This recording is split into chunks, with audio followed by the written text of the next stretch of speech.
सारा ज्ञान टिका हुआ है प्रेम की नींव पर। पूरा का पूरा ज्ञान नींव जो है वो प्रेम है, उसी पे टिका है। और ज्ञानी कभी भी दुख, बीमारी, मौत की बात ही नहीं करता है। उसमें अगर उसको दुख मिलते भी हैं, बीमारी आती भी है, मृत्यु घर में आती भी है, तो वो उसमें वो परेशान नहीं होता और उनकी वो बहुत चर्चा नहीं करता।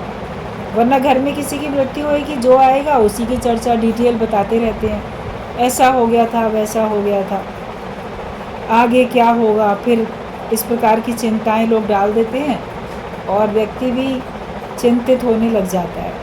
लेकिन ज्ञानी हर बात में तटस्थ रहता है, धीरज में और शांति में रहता है। मानसिक दुख हो तो भी, शारीरिक कष्ट हो तो भी, बीमारी हो तो भी। और क्योंकि ये सारी बातें अपने को देह मानने से ही लागू होती हैं, तो अपने को देह मानना ही सबसे बड़ा पाप है। और तो पाप कर ही रहे हो, लेकिन अपने को देह मानना सबसे बड़ा पाप है। और दूसरे को भी देह करके जानते हो, अपने को भी देह करके मानते हो। इस पाप से अपने को बचाओ। तुम्हारे काम में पैसा नहीं आएगा, पर प्यार तुम्हारे काम में आएगा। पैसे से तुम नौकर रख सकते हो, पर सच्ची सेवा नहीं ले सकते।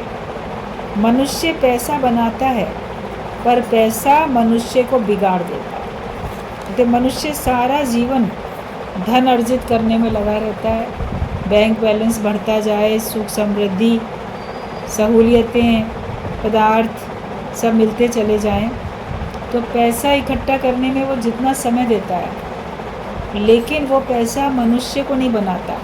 मनुष्य पैसे को बनाता है कि हमने इतना तैयार कर लिया। लेकिन आप अच्छे खासे हो और अधिक धन आपके पास आता है, तो आपका मन बहकने लगता है और चंचलता आ जाती है मन में। गलत संगत भी मिल जाती है, क्योंकि स्वार्थ लाग करें सब प्रीति। आपके पास अधिक धन आएगा तो जो स्वार्थी लोग होंगे वो आपके मित्र बनने शुरू हो जाएंगे और वो आपको गलत रास्ते पर लेके जाएंगे। उससे हमारे अंदर में खराबियाँ उत्पन्न होने लग जाती हैं। सावधानी की सीढ़ी है। आपके पास धन बहुत है तो भी ज्ञान होना चाहिए, जिससे आप उस धन का सदुपयोग कर सको। आपके पास धन बिल्कुल नहीं है, फिर भी ज्ञान होना चाहिए, जिससे आप उसमें भी धीरज में रह सको और गलत तरफ आप नहीं जाओ। वरना गरीबी होती है, पैसा नहीं है, तो मनुष्य पाप करता है, अपराध करता है पैसा कमाने के लिए।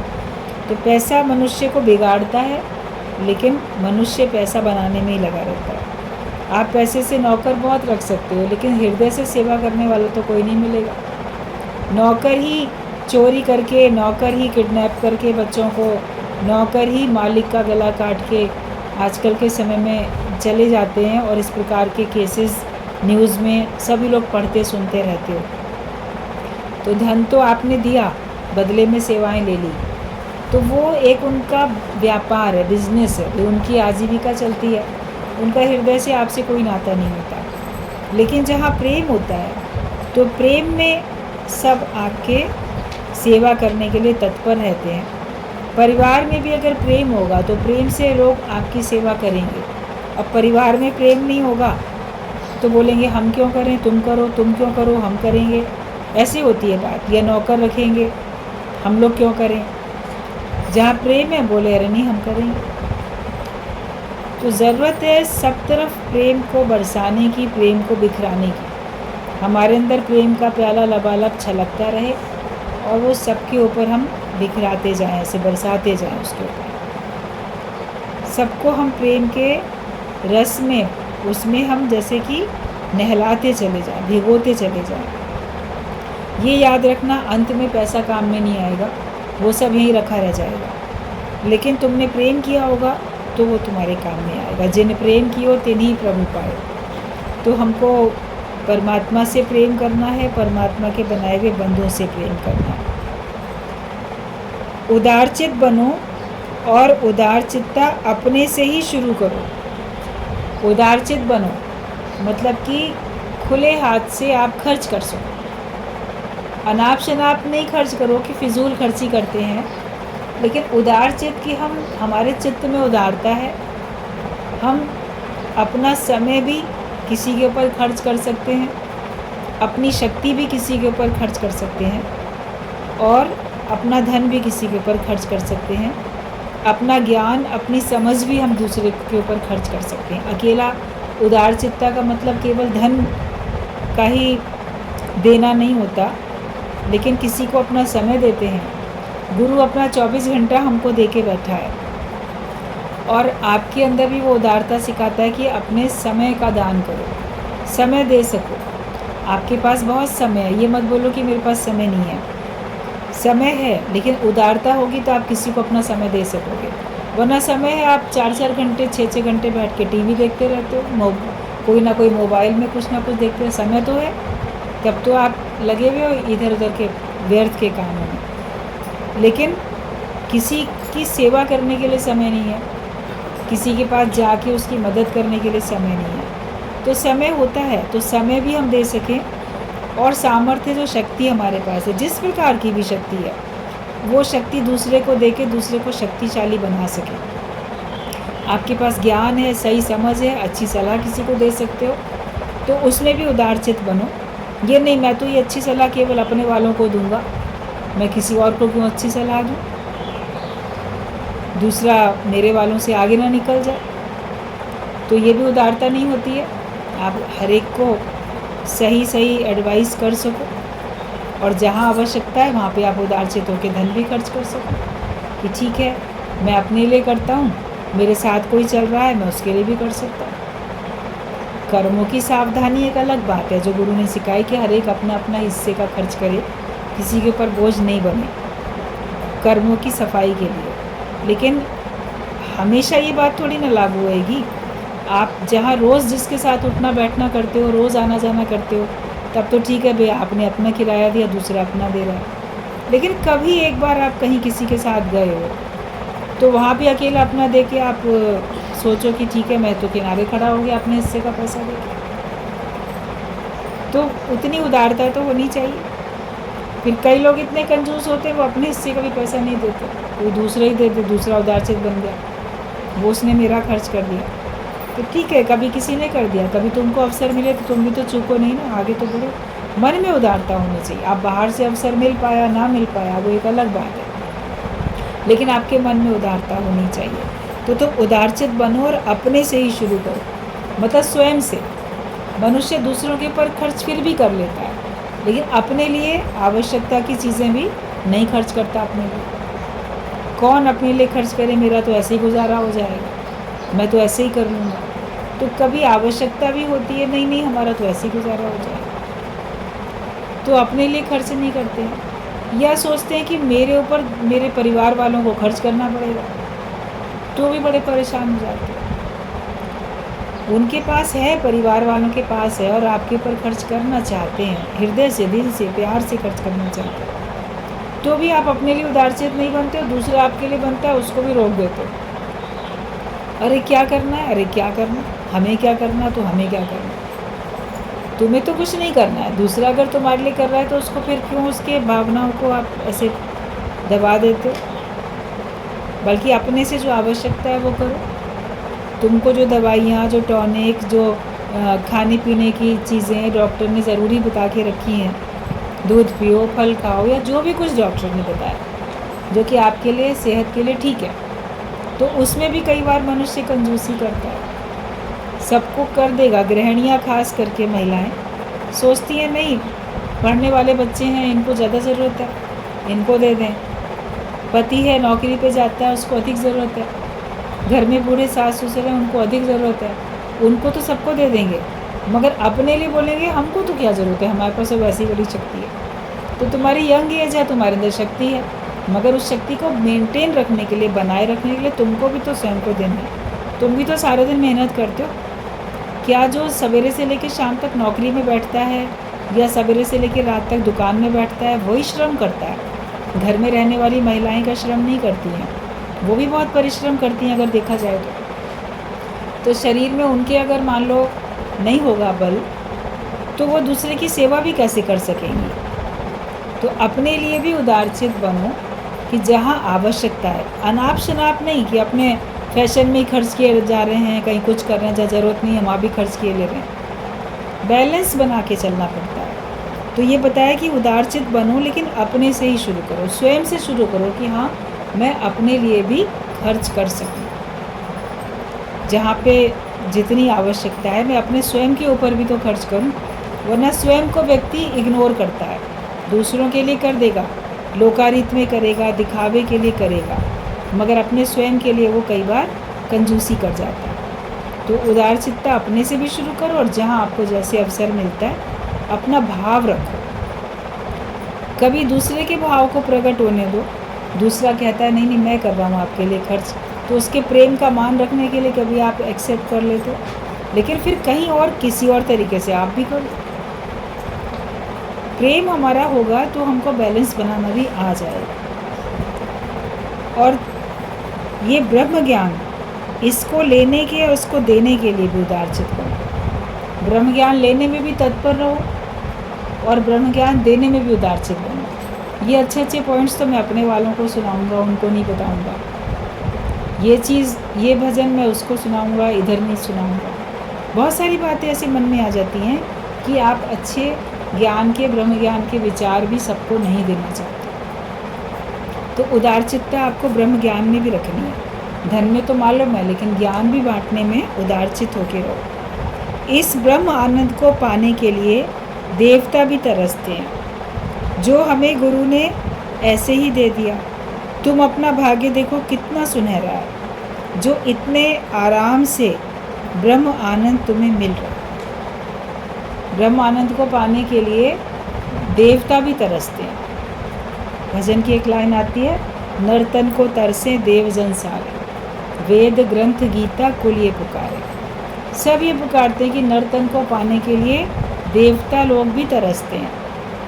भगवान ने हमें नर्तन दे दिया, मनुष्य तन दिया, और गुरु ने कितनी उदारता रखते हुए हमसे धन के बदले में कुछ नहीं लिया। जो ज्ञान का धन दिया है, इसके बदले में हमसे कुछ नहीं लिया। आपने प्रेम से उस गुरु की सेवा की, वो बात अलग है। नहीं भी करो तो वो ज़बरदस्ती थोड़ी कहेगा कि तुम सुनने आते हो तो तुम मेरी सेवा करो। जहाँ प्रेम होगा तो आप सेवा करोगे, जहाँ प्रेम होगा वहाँ पे जैसी आवश्यकता समझोगे आप खर्च करो।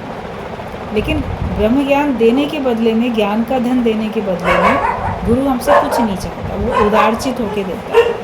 एक वो उम्मीद बस केवल इतनी हमसे रखता है कि जो ब्रह्म ज्ञान हमने सुना, वो ब्रह्म ज्ञान को अपने जीवन में लाए और हम आज ही मुक्त हो जाए। ज्ञान को अपने जीवन में उतार के, व्यवहार में उतार के हम जीवन मुक्ति का आनंद लें, हम ही लें।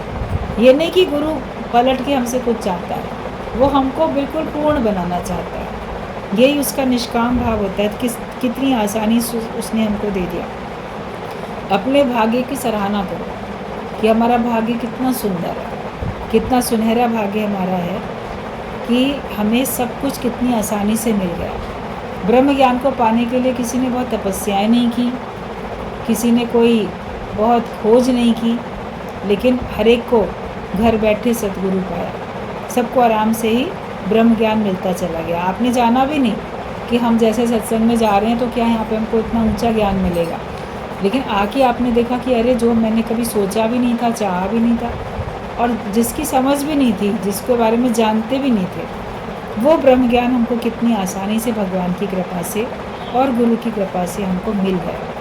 तो कभी भी ये नहीं बोलो कि मेरा भाग्य खराब है, हमेशा बोलो मेरा भाग्य बहुत अच्छा है।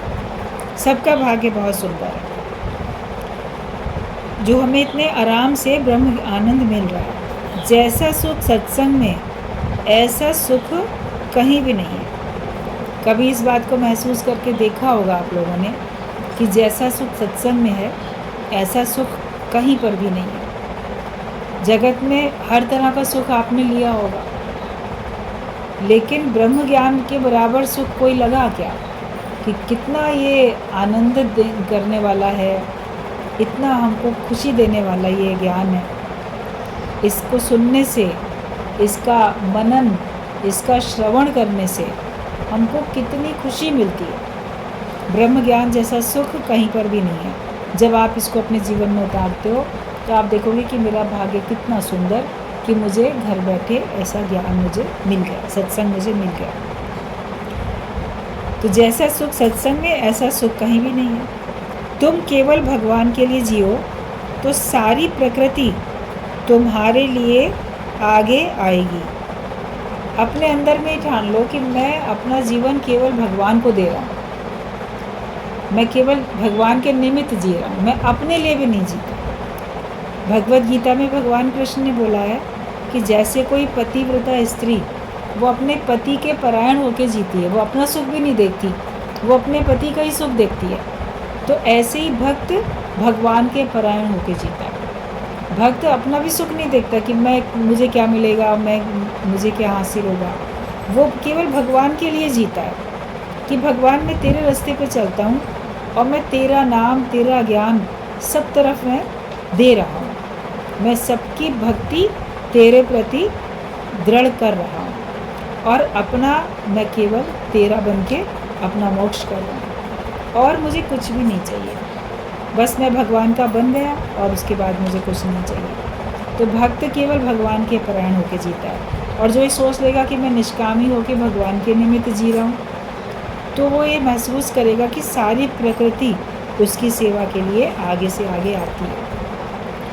खुद चाह मत करो, कोई एक दिन ऐसा बना के देखो कि मुझे आज सवेरे से उठ के अपने लिए कुछ भी चाह नहीं करनी है, बस भगवान पे छोड़ के आनंदित होके रहना है। भगवान पे छोड़ के इंतज़ार भी करते नहीं रहो, लेकिन भगवान पे छोड़ के बस आनंदित होके रहना है। फिर आप देखोगे कि सारी प्रकृति हमारी सेवा के लिए कैसे चारों तरफ से आती है कि तुम केवल भगवान के लिए जियो तो सारी प्रकृति तुम्हारे लिए आगे आएगी। तुम भगवान की मूर्ति के जैसे बन जाओ, फिर सब तुम्हें उसी श्रद्धा से झुकेंगे जैसे मूर्ति के आगे झुकते। आजकल नवरात्रि की चारों तरफ इतनी पूजा हो रही है, चारों तरफ तरह तरह से सजे हुए हैं मंदिर पंडाल, वहाँ पे मूर्तियाँ स्थापित हैं देवी की सुंदर सुंदर। जो भी देवी को मानने वाले लोग हैं वो सब वहाँ भी जाते हैं, नतमस्तक होते हैं, प्रणाम करते हैं, झुकते हैं मंदिरों में या पंडालों में जाके, या घर में भी जो मूर्तियाँ हैं उनको। अपने आप को स्वयं को भी वैसी भगवान की मूर्ति बनाओ। अपने को जीव मान के नहीं चलो, अपने को ये मान के चलो कि मेरे अंदर वो शक्ति वही मूर्ति विराजमान है, मैं गुम हूँ और भगवान प्रकट है। और जैसे मूर्ति अपने लिए कुछ नहीं चाहती, उसको कोई सा भी भोग लगा दे ना लगाए, उसकी पूजा करे ना करे, उसका कोई श्रृंगार करे ना करे, उसको किसी भी कलर की चुंदरी साड़ी या कोई भी ड्रेस उसको पहना दे। मंदिर की मूर्तियाँ थोड़ी कुछ बोलती हैं, मंदिर के पुजारी और लोग ही भक्त, रोज़ देखो पोशाक बदली जाती है। जो भी मूर्तियाँ मंदिरों में लगी होती हैं सुंदर सुंदर पोशाकें, वो थोड़ी बोलती है हमको ये कलर दो, हमको ऐसा नहीं वैसा। वो बस शांत है, मुस्कुरा रहे और वो सबको आशीर्वाद दे। भगवान से सब आशीर्वाद मांगने जाते हैं, भगवान से सब श्रद्धा विश्वास रख के अपनी मनोकामना पूर्ण करने के लिए जाके वहाँ पे नतमस्तक होते हैं और ये उम्मीद करते हैं कि ये मुझे जो मैंने चाहा वो मुझे देगा। तो देने वाले बन जाओ। जब आप देने वाले दातार बन जाते हो और ख़ुद कुछ नहीं चाहते हो और सबका भला करने में लग जाते हो, तो फिर आप देखोगे कि जैसे भगवान की मूर्ति को सब झुकते हैं, ऐसी उतनी श्रद्धा से लोग आपके आगे भी झुकेंगे। बस आप खुद कुछ ना चाहो, तुम्हारी हर चाहना ख़त्म हो जाएगी और बिना मांगे तुम्हें फिर सब कुछ मिलेगा। अगर तुम भगवान की मूर्ति बन गए तो तुम्हारी सारी चाहनाएँ ख़त्म हो जाएंगी और तुम्हें फिर देखोगे बिना मांगे सब मिल रहा है। केवल अपने को भगवान की मूर्ति की तरह से बना लो। भगवान के अनेक रूप हैं, उन अनेक रूप में एक रूप तुम भी तो हो। जो तुम हो तुम भी भगवान का ही एक रूप हो।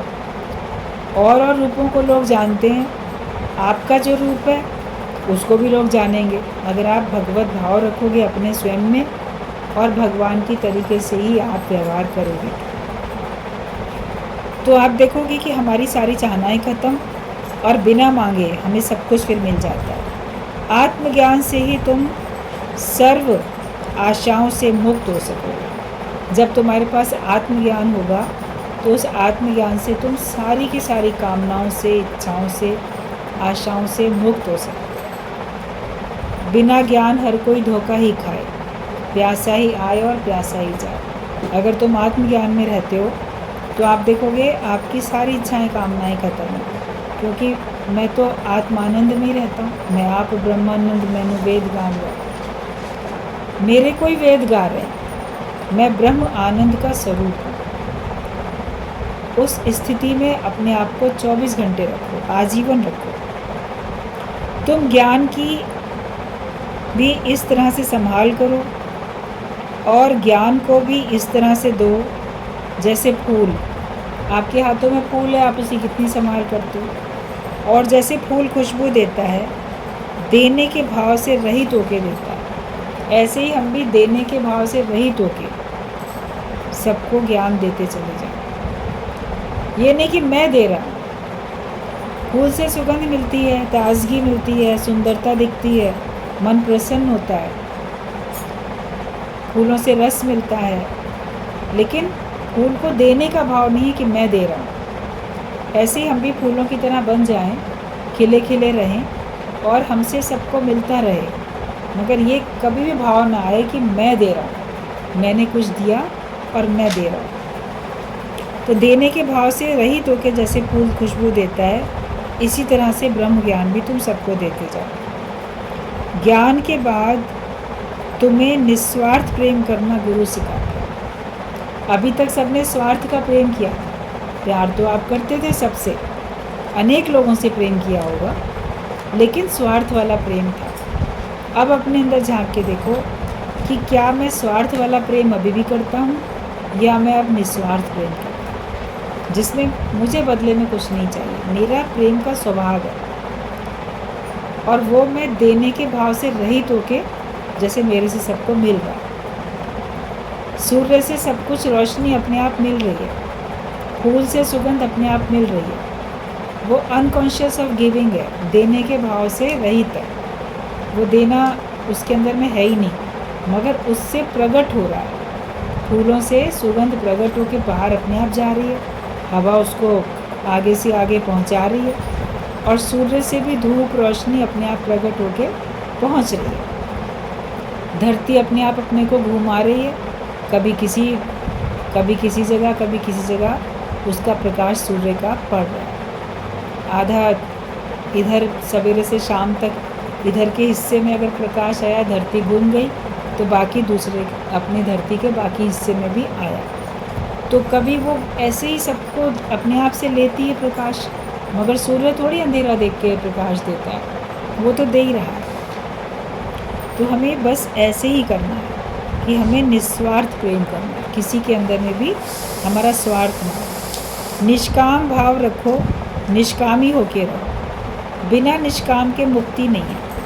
जब तक आपके अंदर में निष्काम भाव नहीं होगा, कामना से रहित नहीं रहोगे, तब तक तुमको मुक्ति नहीं मिलने वाली है। लोगों के दिल में इतना प्यार पैदा करो कि वो स्वयं तुमसे पूछें कि कहाँ से इतनी खुशी तुम्हें मिलती है। तुम सबको इतना प्रेम करो और दूसरों के दिल में भी ईश्वरीय प्रेम प्रकट करो। लोग तुमसे खुद पूछें कि तुम इतना खुश रहते हो, तुमको इतनी खुशी आखिर मिलती कहाँ से। लोग तुम्हारे प्रसन्नता का रहस्य जानने के लिए आतुर हो जाएगा, उत्सुक हो जाए कि आखिरकार बाहर से तो इसको कुछ मिलता हुआ दिखाई नहीं देता, लेकिन इसके पास इतनी खुशी आई कहाँ से। आखिरकार कौन सा छिपा हुआ खजाना इसको मिला है जो ये इतना प्रसन्न है। वो लोग तुमसे स्वयं पीछे पूछें कि तुम्हें कहाँ से इतनी खुशी मिलती है।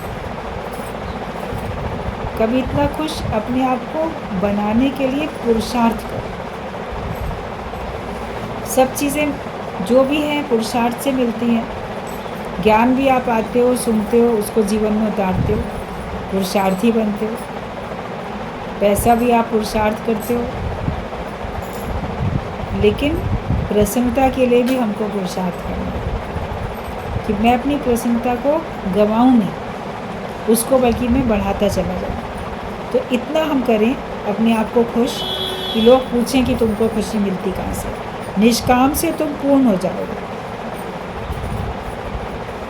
जब तक निष्कामी जीवन नहीं है, कामना रहित और अहंकार रहित जीवन जब तक नहीं है, तब तक तुम्हारे अंदर में पूर्णता भी नहीं आएगी, हमेशा अधूरापन रहेगा। तो अपने आप को पूर्ण बनाओ, निष्कामी होके जियो, लेकिन अपना शौक़ ज़रूर होना चाहिए। कहने से निष्कामी बने, गुरु ने कहा है निष्कामी बनो, गुरु ने कहा है खुश रहो, गुरु ने कहा है ये करो, उसे कहने से कर रहे हैं, अंदर में है ही नहीं। तो हमें अंदर का शौक़ होना चाहिए।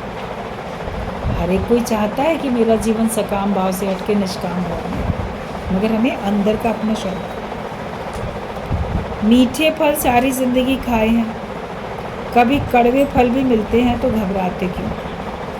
इसी से तुम्हारा ज्ञान अनुभव का बनेगा और तभी दूसरों पर असर भी होगा। संत ने स्वयं चीनी छोड़ी, तब बच्चे पर एक बार कहने से चीनी छोड़ने का असर हो गया। दृष्टांत है ये। मीठे फल तो सारी ज़िंदगी खाएं, ये भी एक दृष्टांत है। भगवान हमेशा सुख दे ही रहा है आपको, लेकिन अगर वो कभी कड़वा देता है, दुख देता है, तो उसमें घबराना कैसे? या मान लो वो आपको कड़वा ही दे रहा है, मीठा दे ही नहीं रहा, तो उसमें तुम्हारी भलाई है। कई बच्चों को बचपन से ही, छोटेपने से ही डायबिटीज़ हो जाती है, तो उनका चीनी वगैरह मीठा खाना बचपन से ही बंद हो जाता है। किसी को यंग एज में, किसी को ओल्ड एज में, जिस समय से भी उसको शुगर की प्रॉब्लम हो जाती है कि जो शुगर है वो उसके शरीर में हजम नहीं होती, तो उसको मना हो जाता है खाना। फिर उनको कड़वी चीज़ें दी जाती हैं खाने के लिए, करेला, नीम और चीज़ें जिसमें मिठास नहीं है। तो वो कड़वाहट जो दी जाती है ताकि उनका जो रोग है वो बढ़े नहीं और घटे बल्कि। तो भगवान अगर आपको जीवन में कड़वाहट दे रहा है तो आपके अज्ञानता के, अहंकार के, किसी न किसी प्रकार के रोग को समाप्त करने के लिए, उसी में मेरी भलाई है। और दूसरी बात, मुझे अनुभव मिल रहा है। अगर हम खुद उस अनुभव से नहीं गुजरेंगे तो उस टाइप के जब दूसरे लोग हमारे सामने आएंगे तो उनको हम कैसे ज्ञान दे पाएंगे? अनुभव का ज्ञान ही तो दिया जाएगा। गुरु के अनुभव का ज्ञान तो है, मगर बहुत सारा उसमें तुम्हारा स्वयं का अनुभव भी तो शामिल होता है। जब तुम स्वयं के अनुभव की बात करते हो गुरु के ज्ञान को सुनाने के लिए, तो उसका असर और गहरा होता है। ईश्वर जो भी आपको अनुभव दिलाता है, खट्टे मीठे, अच्छे बुरे, सुख के दुख के, जो भी अनुभव दिलाता है, उसमें कहीं आपकी अंदर से आध्यात्मिक उन्नति समाई है। ये ख्याल रखो। ये मेरा अंतिम जन्म है, अब और जन्म तैयार मत करो। ये अंतिम जन्म है, इसमें भगवान जो दे रहा है उसको सहज स्वीकार करो और बोलो कि दुखों से अगर चोट खाई ना होती, प्रभु तुम्हारी याद आई ना होती। और तुम्हारी याद अगर आ गई भगवान, तो उसके शुक्राने हैं। और हम खुद पहले अनुभव लेंगे तब तो हम दूसरे को कह सकेंगे। ज्ञानी और अज्ञानी में रात और दिन का अंतर होता है। जहाँ ज्ञानी का दिन है वहाँ अज्ञानी की रात है। लोग तो कहेंगे कि ये उल्टा बोलता है। आप ज्ञान की बातें बोलोगे, लोग कहेंगे ये तो विपरीत बातें करता है, उल्टी बातें करता है। लेकिन ज्ञानी और अज्ञानी के स्वभाव में दिन और रात का अंतर होता है। जो चीज़ आपको सही लग रही है अज्ञानी व्यक्ति को वो गलत लग रही है, जो अज्ञानी व्यक्ति को सही लग रही है वो आपको गलत लग रही है। आपका और अज्ञानी व्यक्ति का आपस में मेल है ही नहीं, दिन और रात का अंतर है। लेकिन जो ज्ञानवान बनता है, जो भगवान की भक्ति करता है, वो सोचता है कि सब लोग मेरे से मैच होके चलें, मेरे से मिल के चलें, मैं सबसे एडजस्ट कर लूँ, सब मेरे से एडजस्ट कर लूँ। लेकिन जहाँ पे दिन और रात का अंतर है तो वहाँ कैसे कोई एडजस्ट करके चल सकता है?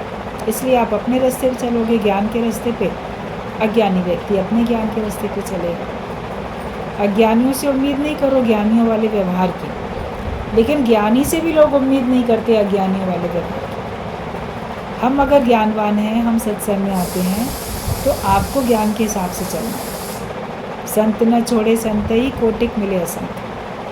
कितना भी असंत चारों तरफ समाज हो असंतों का, लेकिन फिर भी जो एक भी अगर संत होगा तो अपने अंदर की सच्चाई और अच्छाई को छोड़ नहीं देगा। वो बोलेगा जैसे ये लोग चलेंगे, जब ये अपना ज्ञान नहीं छोड़ते तो मैं अपना ज्ञान क्यों छोड़ दूँ? हमको अपने ज्ञान के ऊपर विश्वास होना चाहिए।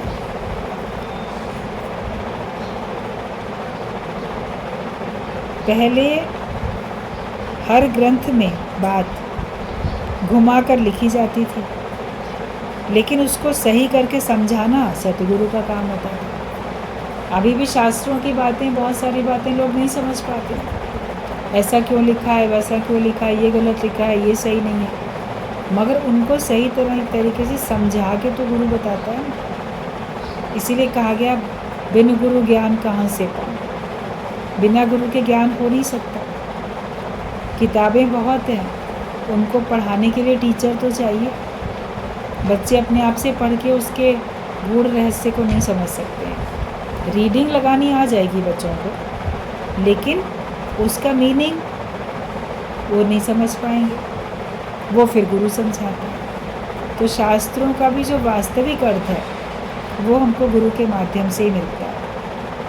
और शास्त्रों में तो बातें घुमा फिरा के लिखी होती हैं, जिनको बिना विवेक के आप समझ नहीं सकते हो। और विवेक खुलता है सत्संग में आके। नहीं फ़ायदा कोई जीने से जो रोते हुए को हंसाना ना आए। आप अगर जीवन जी रहे हो, लेकिन अगर कोई दुखी या परेशान है, उसको अगर हम खुश ना कर सके, तो फिर आपके जीने से भी कोई फ़ायदा नहीं है। आप बोलो हम तो बड़े खुश रहते हैं, लेकिन अगर तुम्हारे इर्द गिर्द कोई भी एक दुखी है, तो अगर उस दुखी को आप खुश नहीं कर सके, सुखी नहीं कर सके, रोते हुए को आप आंसू ना पोंछ सके, रोते हुए को आप हंसा ना सके, तो आपका भी तो खुश होना बेकार है। आपके जीवन जीने से ही कोई फ़ायदा नहीं है। इसीलिए बोला गया है, वैष्णव जन तो तेने कहिए जो पीर पर आई जाने रे। जो भगवान के भक्त होते हैं, वैष्णव जन होते हैं, वो दूसरे के दुख दर्द को समझते हैं और उसके दुख दर्द को दूर करने के लिए वो प्रयास करते रहते हैं। तो हमें भी अपने इर्द गिर्द जो भी हैं उनको देखो, और जो भी किसी भी प्रकार से कष्ट में है, उसके उस कष्ट को दूर करने के लिए कोशिश करो। 1000 प्रार्थनाओं से अच्छा है किसी टूटे दिल को जोड़ना।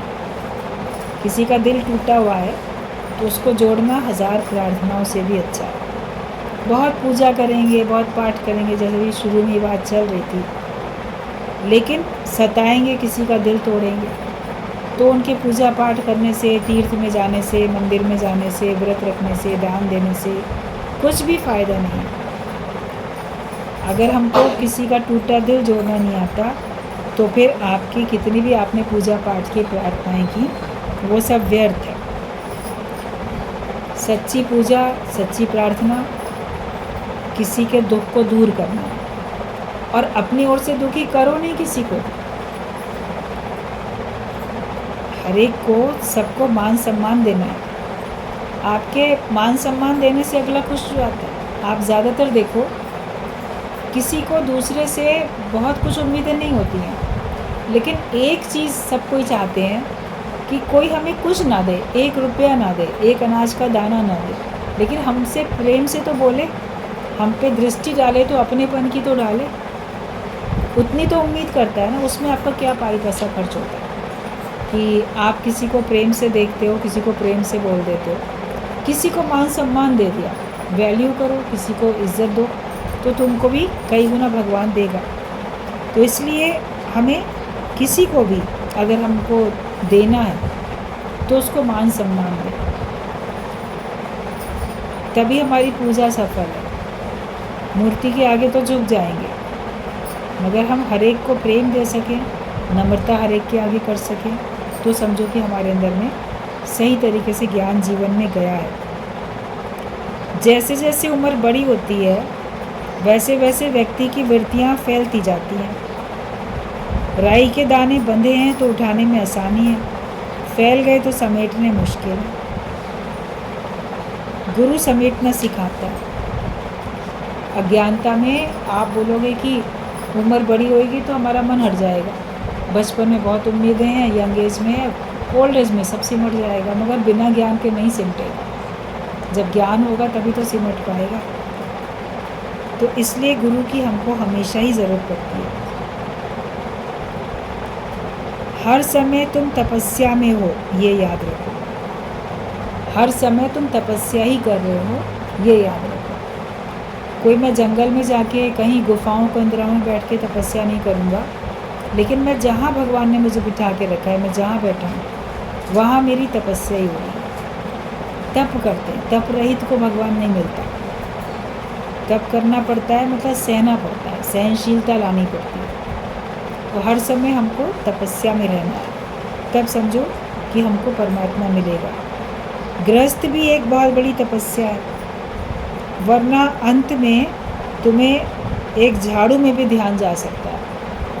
आप सोचो कि रुपए पैसे में ध्यान जाएगा, बाल बच्चों में ध्यान जाएगा, नहीं। आप पहले से अपनी मनोवृत्तियाँ समेट के रखोगे तो तुम्हारा अंत में एक झाड़ू में भी ध्यान जा सकता है। एक चुटकुला टाइप दृष्टांत बताते थे गुरुजी कि एक बूढ़ी माई थी, वो मर रही थी, बीमार हो गई थी, बड़ी उम्र की थी, तो ऐसे कुछ बोल नहीं पा रही थी, ऐसे ए करके कुछ हाथ से इशारा कर रही थी एक तरफ। तो बच्चों ने सोचा कहीं पे धन इसने गाड़ के या छुपा के रखा होगा, तो अंत में बता रहे, बोल नहीं पा रही, बोले अम्मा बोलो बोलो हम समझ रहे हैं, तो नहीं कुछ शब्द निकल रहे थे।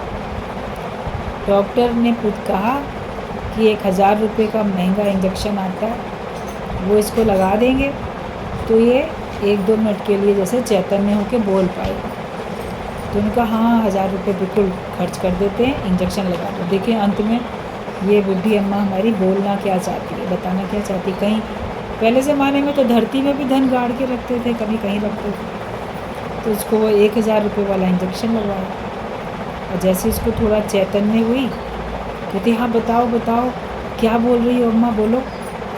कहती अरे ये कह रही हूँ देखो मेरे जीते जी सामने गाय जो है ना झाड़ू खा रही है, मेरे मरने के बाद तुम लोग क्या करोगे। आंगन था, दरवाज़ा खुला हुआ था, तो गाय अंदर घुस आई और वहीं आंगन में कोने में झाड़ू रखी थी, तो गाय झाड़ू चबाने लगी। अब बुढ़ी अम्मा के तो दरवाजे पे निगाह थी, बाकी परिवार वालों की सबकी तो पीठ थी उस तरफ से, उनको तो दिखा नहीं, वो ऐसे से इशारा करे। तो इतना कह के वो मर गई। उन लोग को इतना अफसोस लगा, 1000 रुपये का इंजेक्शन लगाना बेकार गया। जो कि इतनी सी बात बोली इसने कि मेरे जीते जी गाय झाड़ू खा रही है, मेरे मरने के बाद तुम क्या करोगे। तो बोलते थे गुरुजी कि अंत में मन कहाँ भी जा सकता है, नहीं है मन का कोई ठिकाना, घड़ी में कुछ है घड़ी में कुछ है। तो अपनी मनोवृत्तियों को समेट के रखो। आप बोलो हमारा तो मन कहीं नहीं जाएगा, भगवान में रहेगा, क्या पता कहाँ रहे। आज तुम्हारा मन कहाँ पे, आज जहाँ तुम्हारा मन है तो अंत में भी तुम्हारा मन वहीं होगा। इसलिए अपने मन को एकाग्र करो और अपने मन को भगवान में लगाए रखो, यही तपस्या करो। जिधर जिधर मन जाए वहाँ से हटा के अपने मन को भगवान की ओर लगाते चलो। इसी के ऊपर आपको पहरा रखना है, तब अभ्यास बनेगा, मनोवृत्ति आपकी एकाग्र होगी, इच्छाएं सब खत्म हो जाएंगी। अब हमारे बाद चाहे जो हमें क्या करना, हमारे बाद चाहे जो भी, हम इस समय जीवित हैं, इस समय तो हम शांत रहें, इस समय तो खुश रहें। मेरे मरने के बाद क्या होगा, जो भी होगा तुम तो देखने आओगे नहीं क्या होगा। तो इसलिए वो क्यों सोचते हो, आप मरने के बाद अपना सोचो कि मेरा क्या होगा, मैं मुक्त होऊंगा कि नरक में कि स्वर्ग में, जन्म मरण में कहाँ जाना। हमारी दृष्टि अपने पे होनी चाहिए और सच्चे भक्त बनो, किसी को भी सताओ नहीं, किसी भी प्रकार से नहीं सताओ। और जैसे शुरू में भी बात चल रही थी कि वास्तव में सबको अच्छे संस्कार देने की, अच्छी समझ देने की बहुत ज़रूरत है। हर एक अपने अपने लेवल से निष्कामी बने और सबको अच्छा मार्ग दिखाए। जहाँ जहाँ भी आप जा सकते हो, जिन जिन के बीच में बैठते हो, वहाँ पे सबके अंदर में अच्छे संस्कार सब लोग भरो।